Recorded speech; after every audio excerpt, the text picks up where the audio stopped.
Hi friends, welcome back to my channel. ఈ స్టోరీకి writer SNMR Sridhar గారండి. శ్రీధర్ గారి అన్ని స్టోరీస్ కి కాపీ రైట్స్ వర్తిస్తాయి. ఆయన పర్మిషన్ లేకుండా యూట్యూబ్ లోనే కాదు మరే ఇతర సోషల్ మీడియా నెట్వర్క్ లో కూడా ఆయన స్టోరీస్ ని అప్లోడ్ చేయడానికి వీల్లేదు. దయచేసి అలా చేయకండి ఫ్రెండ్స్. అలా చేస్తే లీగల్ గా చాలా ప్రాబ్లమ్ ఫేస్ చేయాల్సి వస్తుంది. అలానే ఈ స్టోరీస్ చదువుతున్న వాళ్ళైనా వింటున్న వాళ్ళైనా మీరు మరే ఛానల్లోనైనా శ్రీధర్ గారి స్టోరీస్ ని చూసినట్లయితే వెంటనే నాకు కామెంట్ బాక్స్ లో మెసేజ్ చేయండి. ఇది పూర్తిగా రైటర్ గారి ఛానల్ అండి. కేవలం ఆయన స్టోరీస్ మాత్రమే ఇందులో ఉంటాయి. కానీ కొంతమంది పేర్లు మార్చి వేరే ఛానల్స్ లో ఆయన స్టోరీస్ ని అప్లోడ్ చేస్తున్నారు. మీరలా చూసినట్లయితే నాకు మెసేజ్ చేయండి. అలానే ఫ్రెండ్స్, మీ అందరి సహకారంతో మనోభిరాముడు స్టోరీ 200 ఎపిసోడ్ ని పూర్తి చేసుకుంది. నాకైతే చాలా చాలా హ్యాపీగా ఉందండి. చాలా మంది స్టార్టింగ్ లో స్టోరీ చెత్తగా ఉందని చాలా వల్గర్ గా కామెంట్లు చేశారు. కానీ వాళ్ళే ఇప్పుడు స్టోరీ అద్భుతంగా ఉందంటూ కామెంట్స్ చేస్తుంటే నాకు చాలా హ్యాపీగా అనిపించింది. కాబట్టి స్టోరీని ఎప్పుడూ కూడా స్టార్టింగ్ లో చూసి జస్ట్ చేయడం కరెక్ట్ కాదు. కొద్ది ఎపిసోడ్లో ఉండే కొద్దీ ఆటోమేటిక్ గా స్టోరీ కంటెంట్ ఏంటనేది మీకు అర్థమవుతుంది. 200 ఎపిసోడ్స్ వరకు సహకరించిన మనోభిరాముడు ఫ్యాన్స్ అందరికీ థ్యాంక్ యూ సో మచ్. ఇక లైట్ చేయకుండా వీడియోలోకి వెళ్ళిపోదాం ఫ్రెండ్స్. SNMR శ్రీధర్ గారు రాసినటువంటి మనోభిరాముడు 200వ భాగం. యశు, టిఫిన్ చేతురా. నాకు ఆకలి లేదక్క, తర్వాత చేస్తానులే. అదేంటే, ఇందాకేగా ఆకలేస్తుంది, తొందరగా ఏమైనా ఉంటే పెట్టు అన్నావు. ఇప్పుడు లేదని చెప్తున్నాను కదక్కా. నీ గురించి నాకు తెలీదా? ఏదైనా పనుంటే తర్వాత చేసుకోవచ్చు, ముందు పద అంటూ చెయ్యి పట్టుకుని లాక్కెళ్తుంటే అసహనంగా మను వెనకే నడిచింది యశస్విని. ఆమెను చైర్లో కూర్చోబెట్టి లోపలికెళ్లగానే అక్కడికొచ్చిన రామ్ తననే చూస్తూ తనెదురుగా కూర్చుంటే కనీసం తల కూడా ఎత్తకుండా ఏదో ఆలోచిస్తుంది యశు.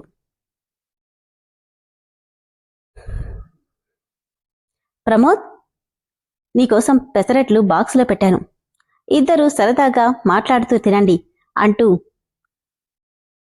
మను వైశాలి చేతికి బాక్స్ ఇస్తుంటే నవ్వుతూ, మా సరదా సంగతి సరే కాని మా అన్నయ్య చాటుగా వచ్చి ఏం చేశాడేంటి అని కొంతగా అడిగింది వైశాలి. అలాంటిదేం లేదులే, నువ్వెళ్ళు. ఆహా, నువ్వు లేదంటే నేను నమ్మేస్తానా ఏంటి? అన్నయ్య అందర్నీ బయటికి పంపించి డోర్ కూడా వేసి ఏం చేశాడొదినా అని చిలిపిగా అడుగుతుంటే చిన్నగా బ్లష్ అవుతూ, ఛీ, అలాంటిదేం లేదు, ముందు నువ్వెళ్ళు. వెళ్తాలే కాని మా అన్నయ్య చాలా రొమాంటిక్ అని విన్నాను. అదేంటో ఈరోజు మాత్రం క్లియర్ కట్ గా కనిపించింది. ఏంటి? అదే విండోలో నుండి అని సిగ్గుపడుతూ నవ్వుతుంటే, అంటే చూసావా? హా, గట్టిగా హక్ చేసుకుని మరీ ఫ్రెంచ్ కిస్ ఇచ్చినట్టున్నాడు కదా అన్నయ్య అని వైశాలి నవ్వుతుంటే, అయ్యో నిన్ను అంటూ కొట్టబోతుంటే నవ్వుకుంటూ అక్కడి నుండి వెళ్ళిపోయింది వైశాలి. ఈ అభి చేసే పనుల వల్ల నేనందరిలో తలెత్తుకొని తిరగలేకపోతున్నాను అని చిరుసిగ్గుగా అనుకుంటూ సర్వ్ చేసే పనిలో పడింది మను. అభిరామ్ కూడా మను వైపు చూసి ఐ బ్లింక్ చేసి వచ్చి టేబుల్ మీద కూర్చున్నాడు. మనసులో తిట్టుకుంటూనే అందరికీ సర్వ్ చేసి అభిరామ్కి మాత్రం పెట్టకుండి ఉంది.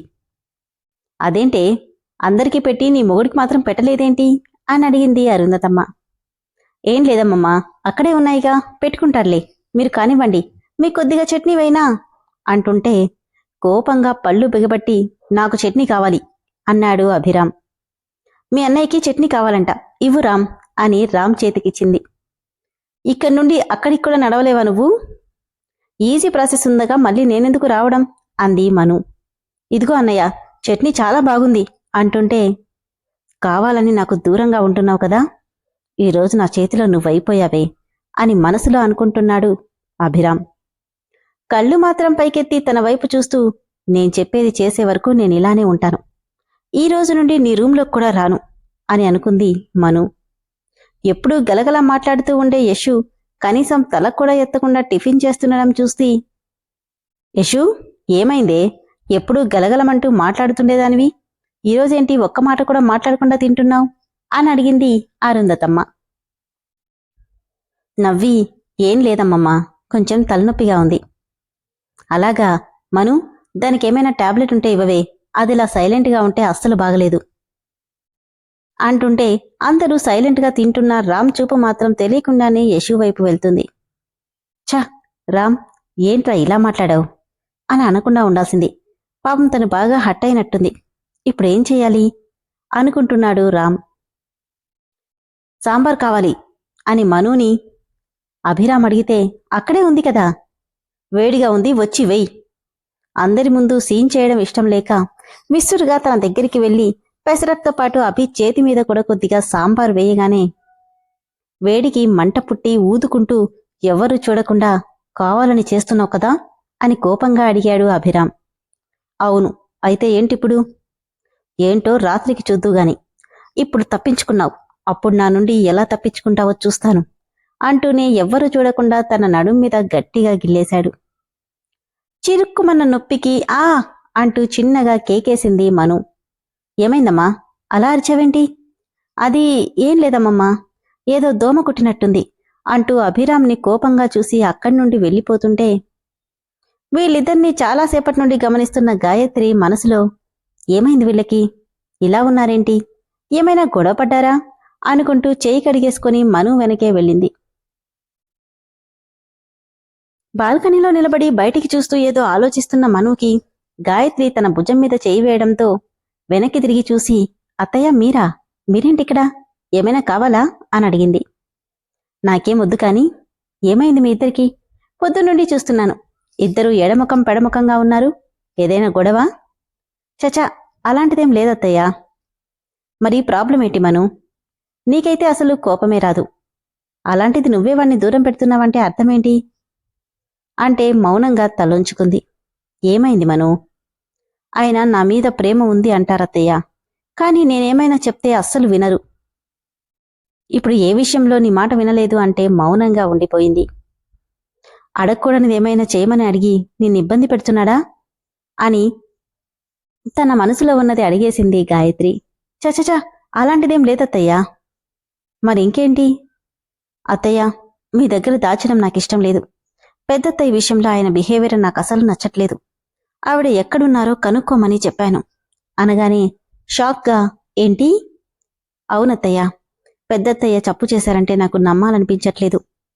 ప్రేమించిన వాడి కోసం కుటుంబాన్ని మొత్తం వదిలేసొచ్చిన మనిషి మరో మగాడి పొందు కోసం ప్రాణంగా చూసుకునే భర్తని వదులుకుంటుందా? ఒకవేళ తన మీద పడింది నింద అయితే అదే నిజమని ఊరంతా నమ్ముతుంది. కాదని నిర్ధారణ చేయాల్సిన బాధ్యత ఆయనకుంది.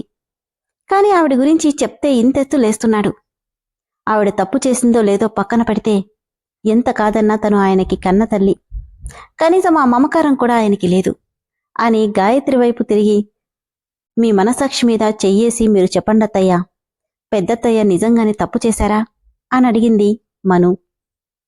బాధగా, మా అక్క ఎప్పుడూ తప్పు చేయదు మను. నేను కూడా తన వల్లే ఈ కుటుంబం ఈ పరిస్థితిలో ఉందని కోపంతో తనని దూరం పెట్టానే కాని తను తప్పు చేసిందని కాదు. అత్తయ్యా, అవును మను, 7 ఏళ్లు మేమిద్దరం సొంత అక్క చెల్లెళ్ల కంటే ఎక్కువగా కలిసున్నాం. తనేంటో నాకు తెలీదా? మరి మీరైనా ఆవిడెక్కడున్నారో కనుక్కోమని చెప్పొచ్చుగా అత్తయ్యా. ఆయన మీ మాట ఖచ్చితంగా వింటాడు అంది మను. వాడు వినట్లేదమ్మా. అలా అంటే ఎలా అత్తయ్యా? పాపం పెద్దత్తయ్య గారు 20 ఏళ్లుగా ఎవ్వరూ లేక ఎంత బాధపడుతున్నారో, అసలెక్కడున్నారో అని మను బాధపడుతుంటే, పరాయి ఇంటి నుండి వచ్చిన పిల్ల ఇంతలా ఆలోచిస్తుంటే కన్న తల్లయ్యుండి వాడెందుకు ఈ విషయంలో ఇలా ఉన్నాడు అనుకుంటుంది గాయత్రి.